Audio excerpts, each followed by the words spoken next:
আপনার পরিচয়টা যদি আমাদেরকে একটু বলতেন। আমি মোহাম্মদ আকাশ মিয়া, গণিত বিভাগ 43 সেশন। আমি অমরকিশোর হল সংসদ সদস্য। জি। আজকে আপনারা প্রক্টর অফিসে এসেছেন একটা অভিযোগ জানাতে। জি, জি। অভিযোগটা কোন বিষয়ে এবং কেন একটু যদি আমাদেরকে বিস্তারিত বলতেন। তো 43 সেশনের আমাদের ব্যাচমেট নাফিসা সামিয়া মাইশা, তো ও ক্লাস শেষে হঠাৎ জুলজি ডিপার্টমেন্টের সামনে দিয়ে যাচ্ছিল। তো এক আপু ওর হাত ধরে ফেলে এবং ওকে হ্যারাসমেন্ট করে, বিশ্রী ভাষায় গালিগালাজ করে, ওর দিকে থুতু নিক্ষেপ করে।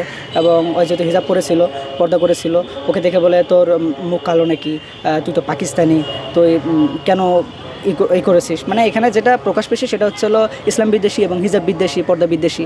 তো এইটা তো কোনোভাবেই উচিত নয়। তো এই জন্য আমরা কী করেছি, সাধারণ শিক্ষার্থীরা সকলে মিলে, সর্বস্তরের শিক্ষার্থীরা, এটার প্রতিবাদে আমরা প্রক্টর অফিসে আসছি এবং আমরা সিসিটিভি ফুটেজ পর্যালোচনা করার জন্য আবেদন করেছি। এবং সেটা পর্যালোচনা করার পরে তাকে যাতে যথাযথ শাস্তি দেওয়া হয় সেই দাবিতে আমরা প্রক্টর অফিসে আসছি।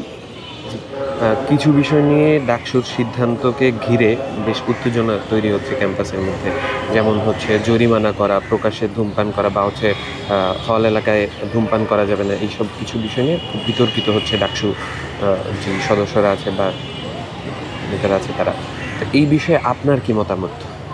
দেখুন, ঢাকা বিশ্ববিদ্যালয়ের শিক্ষার্থী হিসেবে আমাদের মানবিকতা, আমাদের মন মানসিকতা অনেক উন্নত হওয়ার কথা, কিন্তু এখানে দেখা যাচ্ছে যে তার বিপরীত, অনেক ক্ষেত্রেই তার বিপরীত দেখতে পাচ্ছি আমরা। যেমন হচ্ছে ধূমপান করার বিষয়টা, যে পাবলিক প্লেসে ধূমপান করার বিষয়টা, হলে ধূমপান করার বিষয়টা, এটা তো একটা মনস্তাত্ত্বিক বিষয়। এটা আমরা বুঝতেই পারি যে এটা করা উচিত না, তারপরেও এটা করতেছে। অবশ্যই এটার বিরুদ্ধে স্টেপ নেওয়া দরকার যাতে করে এটা না করে, কারণ পাবলিক প্লেসে ধূমপান কোনোভাবেই কাম্য নয়। বিশেষ করে ঢাকা ইউনিভার্সিটির হলগুলোতে যদি এভাবে প্রকাশ্যে ধূমপান করে, সেটা তো একেবারেই কাম্য নয় এটা।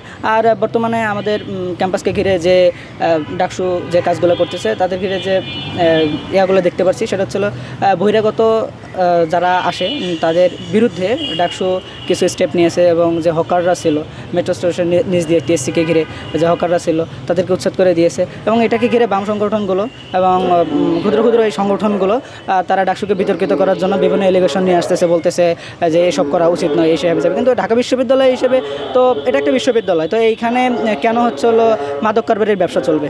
তো টিএসসি এবং সোহরাওয়ার্দী উদ্যানের পাশে যেহেতু মেট্রো স্টেশন, এটাকে ঘিরে অনেক মাদক কারবারির ব্যবসা হয়। এবং কিছুদিন আগে দেখেছি আমাদের ভাই সাম্য হত্যা হয়েছে ওই জায়গাটাতেই। তো এই জায়গাটা অ্যাকচুয়ালি মাদক কারবারি বলা হয় যে হটস্পট।